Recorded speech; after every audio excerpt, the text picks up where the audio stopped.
ਸਤਿ ਸ਼੍ਰੀ ਅਕਾਲ ਜੀ। ਤੁਸੀਂ ਦੇਖ ਰਹੇ ਹੋ ਪੰਜਾਬ ਟੂਡੇ। ਮੈਂ ਹਾਂ ਭਜਨ ਸਿੰਘ ਸਮਾਗ। ਅੱਜ ਅਸੀਂ ਸ਼੍ਰੀ ਮੁਕਤਸਰ ਸਾਹਿਬ ਵਿਖੇ ਮੌਜੂਦ ਹਾਂ। Anti drug volunteer organisation Punjab ਦੇ ਚੇਅਰਮੈਨ ਜਤਿੰਦਰ ਵਰਮਾ ਜੀ ਸਾਡੇ ਨਾਲ ਗੱਲਬਾਤ ਕਰਨਗੇ। ਇਹ ਸ਼੍ਰੀ ਮੁਕਤਸਰ ਸਾਹਿਬ ਵਿਖੇ ਪਹੁੰਚੇ ਨੇ। ਇਹਨਾਂ ਦਾ ਕਹਿਣਾ ਕਿ ਜਿਹੜਾ ਹੈਗਾ ਇਹਨਾਂ ਦੀ ਸੰਸਥਾ ਜਿਹੜੀ ਆ ਉਹ ਨਸ਼ੇ ਦੇ ਵਿਰੋਧੀ ਹੈ ਅਤੇ ਇਹ ਪੰਜਾਬ ਦੇ ਵਿੱਚ ਜਿਹੜੀ ਚਾਹੇ ਕੋਈ ਵੀ ਕਿਸੇ ਪਾਰਟੀ ਦਾ ਉਮੀਦਵਾਰ ਹੋਵੇ, ਜੋ ਇਮਾਨਦਾਰ ਹੋਵੇ, ਨਸ਼ੇ ਖਤਮ ਕਰਨਾ ਚਾਹੁੰਦੇ, ਉਹਨਾਂ ਦੀ ਜਿਹੜੀ ਹਮਾਇਤ ਕਰਨ ਲਈ ਅੱਜ ਸ਼੍ਰੀ ਮੁਕਤਸਰ ਸਾਹਿਬ ਵਿਖੇ ਪਹੁੰਚੇ ਨੇ। ਗੱਲਬਾਤ ਕਰਾਂਗੇ। ਵਰਮਾ ਜੀ ਸਤਿ ਸ਼੍ਰੀ ਅਕਾਲ। ਹਾਂਜੀ ਨਮਸਕਾਰ, ਸਤਿ ਸ਼੍ਰੀ ਅਕਾਲ ਜੀ। ਵਰਮਾ ਜੀ, ਅੱਜ ਸ਼੍ਰੀ ਮੁਕਤਸਰ ਸਾਹਿਬ ਵਿਖੇ ਪਹੁੰਚੇ ਹੋ, ਐਂਟੀ ਡਰੱਗ ਤੁਸੀਂ ਸੰਸਥਾ ਚਲਾ ਰਹੇ ਹੋ। ਮੁਕਤਸਰ ਸਾਹਿਬ ਵਿਖੇ ਕਿਵੇਂ ਆਉਣਾ ਹੋਇਆ? ਮੈਂ ਜੀ anti drug volunteer organisation Punjab ਦਾ ਚੇਅਰਮੈਨ ਹਾਂ। ਮੈਂ ਅੱਜ ਇੱਥੇ ਆਪਣੇ ਸੰਦੀਪ ਸੂਰਿਆ ਜੀ ਨੇ, ਜਿਹੜੇ ਕਿ ਇੱਥੋਂ ਆਜ਼ਾਦ ਉਮੀਦਵਾਰ ਖੜ ਰਹੇ ਨੇ, ਅਤੇ ਸਾਡੇ ਜ਼ਿਲ੍ਹੇ ਦੇ ਜਿਹੜੇ ਨੇ ਮੁਕਤਸਰ ਸਾਹਿਬ ਦੇ ਪ੍ਰੈਜ਼ੀਡੈਂਟ ਵੀ ਨੇ, ਅਤੇ ਅਸੀਂ ਉਹਨਾਂ ਨੂੰ ਸਮਰਥਨ ਦੇਣ ਲਈ ਆਏ ਹਾਂ। ਅਤੇ ਮੇਰੇ ਅੱਜ ਆਉਣ ਦਾ ਮੇਨ ਕਾਰਨ ਇਹੀ ਹੈ। ਤੁਹਾਡੀ ਸੰਸਥਾ ਜਿਹੜੀ ਆ ਨਸ਼ਾ ਵਿਰੋਧੀ ਸੰਸਥਾ ਹੈ, ਇਹ ਕਿਹੜੇ ਮੁੱਦੇ 'ਤੇ ਤੁਹਾਡੀ ਜਿਹੜੀ ਸੰਸਥਾ ਹੈ ਉਹ ਕੰਮ ਕਰ ਰਹੀ ਹੈ? ਅਸੀਂ ਜਿਹੜੇ ਹੈਗੇ ਨੇ ਵੀ ਪੰਜਾਬ 'ਚੋਂ ਦੇਖੋ, ਇੰਨੇ ਗੁਰੂਆਂ ਦੀ, ਇੰਨੇ ਮਹਾਂਪੁਰਸ਼ਾਂ ਦੀ ਧਰਤੀ ਹੈ, ਵੀ ਪੰਜਾਬ 'ਚ ਨਸ਼ਾ ਕਿਉਂ ਨਹੀਂ ਖਤਮ ਹੋ ਰਿਹਾ। ਮੈਂ ਜਿਹੜੇ ਪਹਿਲੇ ਮੁੱਖ ਮੰਤਰੀ ਸਾਹਿਬ ਸੀਗੇ ਉਹਨਾਂ ਨੂੰ ਵੀ ਇਹ ਦੱਸਿਆ ਸੀਗਾ ਫਾਰਮੂਲਾ, ਵੀ ਪੰਜਾਬ 'ਚੋਂ ਜਿਹੜਾ 100% ਨਸ਼ਾ ਗੈਰ ਕਾਨੂੰਨੀ ਖਤਮ ਹੋ ਸਕਦਾ ਹੈ, ਅਤੇ ਮੈਂ ਉਹਨਾਂ ਨੂੰ ਉਹ ਫਾਰਮੂਲਾ ਵੀ ਦੱਸਿਆ ਸੀਗਾ, ਪਰ ਉਹਨਾਂ ਨੇ ਕੋਈ ਅਮਲ ਨਹੀਂ ਕਰਿਆ। ਸਰਕਾਰਾਂ ਨੂੰ ਦੋਸ਼ੀ ਮੰਨਦੇ ਹੋ ਨਸ਼ੇ ਦੇ ਵਿੱਚ? ਹਾਂ, ਸਰਕਾਰ ਹੈ ਜੀ। ਜਿਹਦੀ ਪੋਲੀਟੀਕਲ ਪਾਰਟੀ ਹੁੰਦੀ ਹੈ ਤਾਂ ਰਾਜਨੀਤੀ ਜੜ ਹੈ। ਰਾਜਨੀਤੀ ਠੀਕ ਹੋ ਜਾਏਗੀ, ਨਸ਼ਾ ਆਪਣੇ ਆਪ ਖਤਮ ਹੋ ਜਾਊਗਾ। ਤੁਹਾਡੀ ਸੰਸਥਾ ਜਿਹੜੀ ਹਮਾਇਤ ਕਰ ਰਹੀ, ਚਾਹੇ ਉਹ ਕਿਸੇ ਵੀ ਪਾਰਟੀ ਦਾ ਉਮੀਦਵਾਰ ਹੋਵੇ, ਤੁਸੀਂ ਕਿਹਾ ਵੀ ਅਸੀਂ ਜਿਹੜਾ ਹਮਾਇਤ ਕਰਾਂਗੇ, ਜੇਕਰ ਕੋਈ ਇਮਾਨਦਾਰ ਜਿਹੜਾ ਹੈਗਾ ਉਮੀਦਵਾਰ ਹੈ, ਚਾਹੇ ਕਿਸੇ ਵੀ ਪਾਰਟੀ ਦਾ ਹੋਵੇ, ਤਾਂ ਉਹ ਤਾਂ ਫਿਰ ਕਾਂਗਰਸ ਨੇ ਵੀ ਨਸ਼ਾ ਖਤਮ ਨਹੀਂ ਕੀਤਾ, ਅਕਾਲੀਆਂ ਨੇ ਵੀ ਨਹੀਂ ਕੀਤਾ।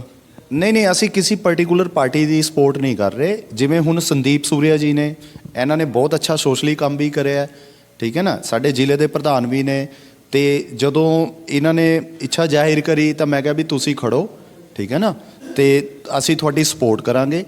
ਅਸੀਂ ਇੰਡੀਵਿਜੂਅਲ ਉਮੀਦਵਾਰ ਦੀ ਸਪੋਰਟ ਕਰ ਰਹੇ ਹਾਂ, ਚਾਹੇ ਉਹ ਕਿਸੇ ਵੀ ਪਾਰਟੀ ਦਾ, ਜਿਹੜੇ ਉਮੀਦਵਾਰ ਲੋਕਾਂ ਲਈ ਇਮਾਨਦਾਰੀ ਨਾਲ ਕੰਮ ਕਰਦੇ ਨੇ, ਨਾ ਕਿ ਇਹਨੂੰ ਇੱਕ ਬਿਜ਼ਨਸ ਦੇ ਤੌਰ 'ਤੇ ਇਸਤੇਮਾਲ ਕਰਦੇ ਨੇ। ਤੁਹਾਡੇ ਕੋਲ ਕੀ ਹੈ, ਕਿਹੜਾ ਤਰਕ ਆ ਕਿ ਤੁਸੀਂ ਜਿਹੜਾ ਨਸ਼ਾ ਖਤਮ ਕਰਨ ਦੀ ਜਿਹੜੀ ਸਲਾਹ ਸਰਕਾਰਾਂ ਨੂੰ ਦੇ ਰਹੇ ਹੋ? ਮੈਂ ਪਹਿਲਾਂ ਮੁੱਖ ਮੰਤਰੀ ਸਾਹਿਬ ਨੂੰ ਦਿੱਤੀ ਸੀ, ਉਹਨਾਂ ਦੇ OSD ਨੂੰ, ਰਾਜਕੁਮਾਰ ਸ਼ਰਮਾ ਜੀ ਨੂੰ। ਮੈਂ ਆਪ ਦੇ ਕੇ ਆਇਆ ਸੀਗਾ ਮੈਮੋਰੰਡਮ, ਅਤੇ ਮੈਂ ਉਹਨਾਂ ਨੂੰ ਕਹਿ ਕੇ ਵੀ ਆਇਆ ਸੀਗਾ ਵੀ ਇਹਦੇ ਨਾਲ ਜਿਹੜਾ ਹੈਗਾ ਪੰਜਾਬ ਜਿਹੜਾ ਨਸ਼ਾ ਮੁਕਤ ਹੋ ਸਕਦਾ। ਵੀ ਤੁਸੀਂ ਜਿੰਨੇ ਵੀ ਪਿੰਡਾਂ ਦੇ ਪੰਚ ਸਰਪੰਚ ਨੇ, ਸ਼ਹਿਰਾਂ ਦੇ ਵਾਰਡਾਂ ਦੇ ਜਿੰਨੇ ਵੀ ਪਾਰਸ਼ਦ MC ਨੇ, ਤੁਸੀਂ ਕਿਸੇ ਵੀ ਪਾਰਟੀ ਦੇ ਨੇ, ਕਿਉਂਕਿ ਇਹ ਲੋਕ ਜਿਹੜੇ ਨੇ ਜ਼ਮੀਨੀ ਸਤਰ 'ਤੇ ਜੁੜੇ ਹੁੰਦੇ ਨੇ, ਇਹਨਾਂ ਨੂੰ ਪਤਾ ਹੁੰਦਾ ਹੈ ਵੀ ਸਾਡੇ ਵਾਰਡ 'ਚ ਕੀ ਹੋ ਰਿਹਾ। ਉਹਨਾਂ ਦੀ ਡਿਊਟੀ ਲਾਈ ਜਾਓ ਵੀ ਜੇ ਤੁਹਾਡੇ ਵਾਰਡ 'ਚ ਕੋਈ ਗੈਰ ਕਾਨੂੰਨੀ ਜਾਂ ਕੋਈ ਨਸ਼ਾ ਵਿਕਦਾ ਤਾਂ ਉਹਦੇ ਲਈ ਤੁਸੀਂ ਜ਼ਿੰਮੇਵਾਰ ਹੋ। ਤੁਸੀਂ ਜਾ ਕੇ ਥਾਣਾ ਮੁਖੀ ਨੂੰ ਦੱਸਣਾ ਵੀ ਭਾਈ ਸਾਡੇ ਨਸ਼ਾ ਵਿਕਦਾ, ਪਰ ਇਹ ਕੰਮ ਬਗੈਰ ਰਾਜਨੀਤੀ ਦੀ ਬਦਲੇ ਦੀ ਭਾਵਨਾ ਤੋਂ ਹੋਣਾ ਚਾਹੀਦਾ ਹੈ। ਪਰ ਉਹਨਾਂ ਨੇ ਕੁਝ ਨਹੀਂ ਕਰਿਆ ਜੀ। 2 ਦਿਨ ਬਾਅਦ ਉੱਥੇ ਨਿਊਜ਼ਪੇਪਰ 'ਚ ਬਿਆਨ ਆ ਗਿਆ ਵੀ ਐਨੇ ਪੁਲਿਸ ਨੇ ਫੜ ਲਏ, ਐਨੇ ਫੜ ਲਏ। ਮੈਂ ਕਿਹਾ ਵੀ ਪੁਲਿਸ ਤਾਂ ਫਿਰ ਵੀ ਫੜ ਰਹੀ ਹੈ, ਤੁਸੀਂ ਜਿਹੜਾ ਹੈਗਾ ਇਹਨੂੰ ਹੱਲ ਕਰੋ ਪਰਮਾਨੈਂਟਲੀ। ਅਤੇ ਜਿਹੜੀ ਰਾਜਨੀਤੀ ਦੀ ਪਹਿਲੀ ਇਕਾਈ, ਮੁੱਢਲੀ ਇਕਾਈ, ਉਹ ਤਾਂ ਪਿੰਡਾਂ ਦੇ ਪੰਚ ਸਰਪੰਚ ਹੈ, ਤੁਸੀਂ ਉਹੀ ਤਰਕ ਦੇ ਰਹੇ ਹੋ, ਉਹ ਵੀ ਤਾਂ ਸਰਕਾਰਾਂ ਦੇ ਨੇ। ਸਰ ਜੀ, ਮੈਂ ਉਹੀ ਤਾਂ ਗੱਲ ਦੱਸਣਾ ਚਾਹੁੰਦਾ। ਹੁਣ ਜਿਹੜਾ ਬੰਦਾ ਇਲੈਕਸ਼ਨ 'ਚ ਪੈਸੇ ਲਗਾਊਗਾ ਉਹ ਪੈਸੇ ਨਹੀਂ ਕਮਾਊਗਾ। ਹੁਣ ਜੇ ਕੋਈ MLA ਦੀ ਇਲੈਕਸ਼ਨ 'ਚ 5 ਕਰੋੜ ਰੁਪਏ ਲਾਊਗਾ, ਟਿਕਟ ਲਈ ਪੈਸੇ ਦਊਗਾ, ਫਿਰ ਉਹ ਇਮਾਨਦਾਰ ਥੋੜ੍ਹੀ ਹੋਊਗਾ, ਫਿਰ ਨੌਕਰੀਆਂ ਥੋੜ੍ਹੀ ਮਿਲਣਗੀਆਂ, ਫਿਰ ਤਾਂ ਉਹ ਨਸ਼ਾ ਹੀ ਵਿਕਵਾਊਗਾ। ਸਾਡੇ ਅੱਜ ਪੰਜਾਬ ਦਾ ਮਾੜਾ ਹਾਲ ਕਿਉਂ ਹੈ? ਸਿਰਫ ਰਾਜਨੀਤੀ ਕਾਰਨਾਂ ਕਰਕੇ। ਜੇ ਲੋਕ 100% ਵੋਟ ਦੇਣ, ਸਹੀ ਬੰਦੇ ਨੂੰ ਵੋਟ ਦੇਣ, ਸਾਰਾ ਕੁਝ ਠੀਕ ਹੋ ਜਾਊਗਾ। ਨਸ਼ਾ ਤਾਂ ਆਪਣੇ ਆਪ ਐਵੇਂ ਖਤਮ ਹੋ ਜਾਊਗਾ। ਅਤੇ ਮੈਂ ਗਰੰਟੀ ਲੈਂਦਾ ਇਸ ਚੀਜ਼ ਦੀ ਵੀ ਜੇ ਫਾਰਮੂਲਾ ਲੈਣ ਤਾਂ ਨਸ਼ਾ 100% ਖਤਮ ਹੋਊਗਾ।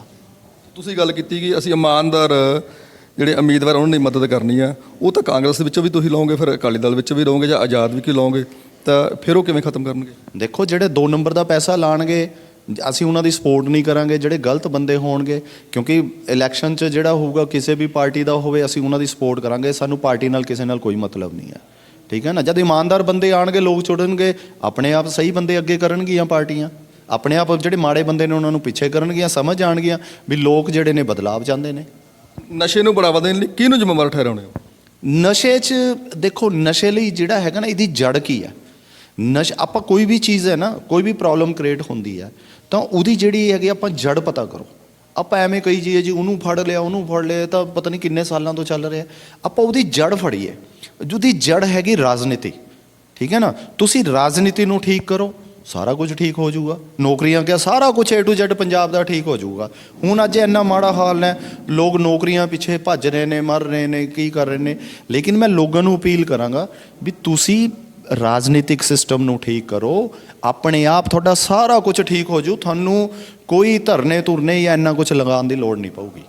ਕੈਪਟਨ ਸਾਹਿਬ ਨੇ ਸਹੁੰ ਖਾਂਦੀ ਸੀ ਗੁਟਕਾ ਫੜ ਕੇ ਵੀ ਅਸੀਂ ਨਸ਼ਾ ਖਤਮ ਕਰ ਦਾਂਗੇ, ਤਾਂ ਕਾਂਗਰਸ ਸਰਕਾਰ ਨੇ ਮਜੀਠੀਆ ਤੇ ਪਰਚਾ ਕਟਾਤਾ। ਤੁਸੀਂ ਰਾਜਨੀਤਿਕ ਲੋਕਾਂ ਦੀ ਗੱਲ ਕਰ ਰਹੇ ਹੋ, ਫਿਰ ਨਸ਼ਾ ਕਿਵੇਂ ਖਤਮ ਹੋਏਗਾ? ਦੇਖੋ, ਅਸੀਂ ਤਾਂ ਜਿਹੜੇ ਸਹੀ ਬੰਦੇ ਨੇ ਉਹਨਾਂ ਦੀ ਸਪੋਰਟ ਕਰਾਂਗੇ। ਮੈਂ ਕਿਸੇ ਪਰਟੀਕੂਲਰ ਬੰਦੇ ਨੂੰ ਬਲੇਮ ਨਹੀਂ ਕਰਾਂਗਾ, ਨਾ ਕਿਸੇ ਪਾਰਟੀ ਨੂੰ। ਅਸੀਂ ਤਾਂ ਆਪਣਾ ਇੱਕ ਲੋਕਾਂ ਦੇ ਲਈ, ਲੋਕਾਂ ਦਾ ਯੋਗਦਾਨ ਪਵਾ ਕੇ ਮੈਂ ਐਂਟੀ ਡਰੱਗ ਬਣਾਈ ਹੈ।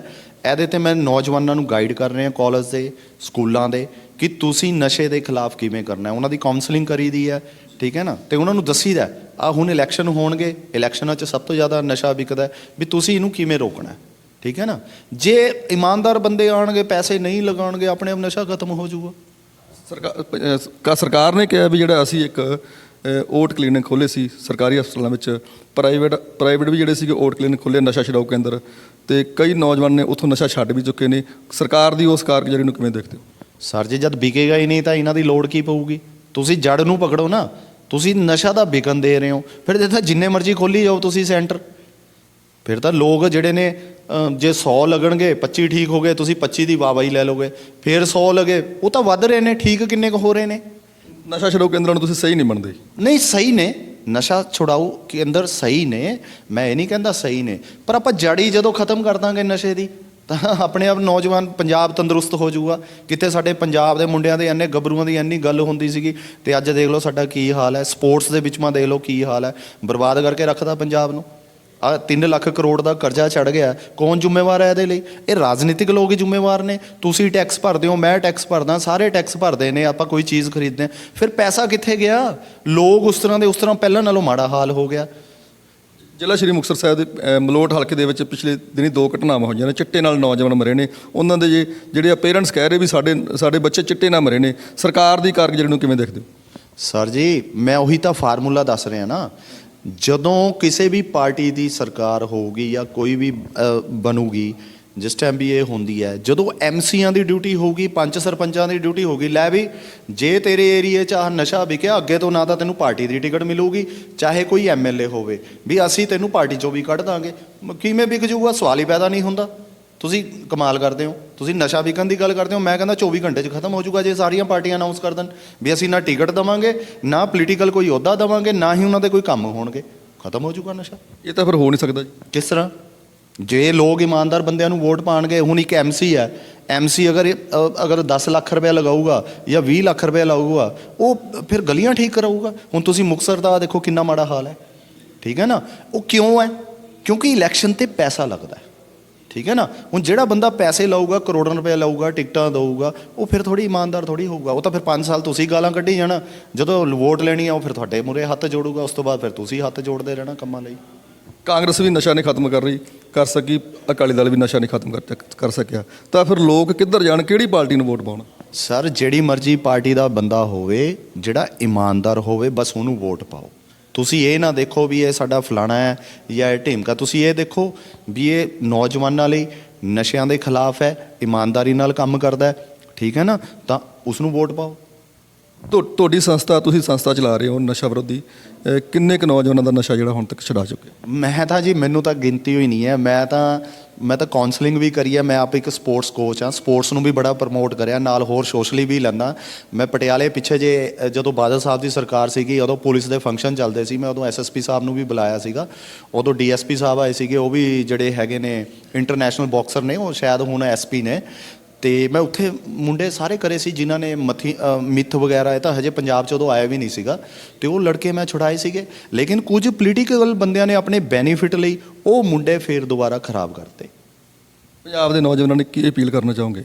ਮੈਂ ਨੌਜਵਾਨਾਂ ਨੂੰ ਇਹ ਕਹਿਣਾ ਚਾਹੂੰਗਾ ਵੀ ਦੋਸਤੋ, ਮੇਰੀ ਗੱਲ ਸੁਣੋ।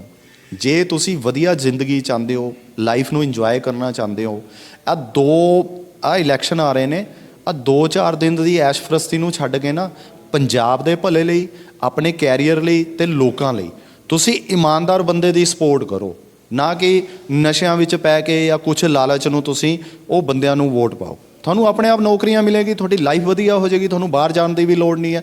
ਫਿਰ ਤੁਸੀਂ ਕਿਸੇ ਮੁਸ਼ਕਲ 'ਚ ਫੌਰਨ ਜਾ ਰਹੇ ਹੋ, ਫਿਰ ਤੁਸੀਂ ਆਪਣੇ ਪੈਸੇ ਦੇ ਸਗੋਂ ਘੁੰਮ ਕੇ ਬਾਹਰ ਵਾਪਸ ਆ ਜਾਣਾ ਪੰਜਾਬ 'ਚ। ਬਹੁਤ ਬਹੁਤ ਧੰਨਵਾਦ ਜਤਿੰਦਰ ਜੀ, ਤੁਸੀਂ ਸਾਡੇ ਨਾਲ ਜੁੜੇ ਹੋ। ਇਹ ਸਨ ਜਤਿੰਦਰ ਕੁਮਾਰ ਜੀ ਵਰਮਾ ਜੀ, ਜੋ ਜਿਹੜਾ ਐਂਟੀ ਨਸ਼ਾ ਦੇ ਖਿਲਾਫ ਜਿਹੜੀ ਇੱਕ ਮੁਹਿੰਮ ਸ਼ੁਰੂ ਕਰ ਰਹੇ ਨੇ। ਔਰ ਇਹਨਾਂ ਦਾ ਕਹਿਣਾ ਕਿ ਜਿਹੜਾ ਹੈਗਾ ਪੰਜਾਬ ਦੇ ਵਿੱਚ ਵੋਟਾਂ ਆ ਰਹੀਆਂ ਨੇ, ਪਰ ਜਿਹੜਾ ਹੈ ਵੋਟ ਪਾਉਣੀ ਹੈ ਉਹ ਇੱਕ ਇਮਾਨਦਾਰ ਉਮੀਦਵਾਰ ਨੂੰ ਹੀ ਵੋਟ ਪਾਈ ਜਾਵੇ ਜਿਹੜਾ ਨਸ਼ੇ ਦੇ ਖਿਲਾਫ ਹੋਵੇ। ਸ਼੍ਰੀ ਮੁਕਤਸਰ ਸਾਹਿਬ ਤੋਂ ਭਜਨ ਸਿੰਘ ਸਮਾਗ।